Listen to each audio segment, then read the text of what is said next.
With the amount of craft products launched daily, there really isn't a limit to your creativity. Best of it is, I get to do reviews on these products and share my experience with you. Hi, I'm Michelle Holthausen, editor and publisher of Creative Hobbies Magazine and Craft Studio. And today, I'd like to talk to you about Pilot's new fiber tip marker range called Pintor. So what makes Pintor unique? It actually allows us to work on multiple surfaces with one marker. You can now work on fabric, leather, wood, plastic, glass, to name but a few. You get a medium and fine tip, and there's a wonderful array of colors to choose from. In today's video, I want to show you how to use the Pintor markers on leather. I chose to use my leather pieces and transform them into earrings.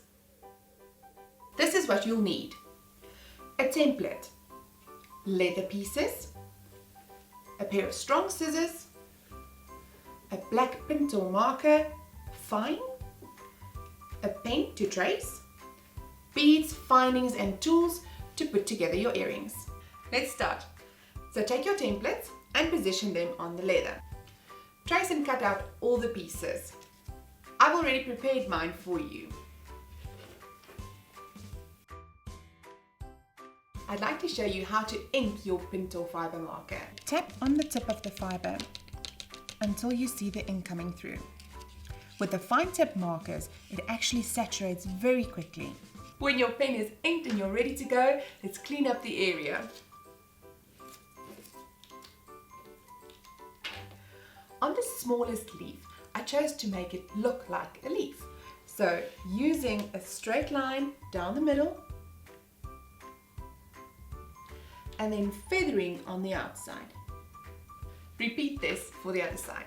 On the large piece of leather, I actually did a variation of two designs. I wanted the stripe effect on the top side, but I wanted a checkered effect at the bottom. This is how you do it.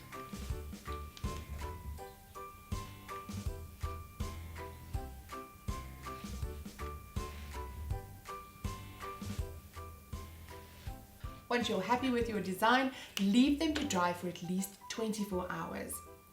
You can put together your earrings with decorative beads and findings. For more ideas on how to use the Pintor products on different surfaces, go to Pilot's YouTube channel.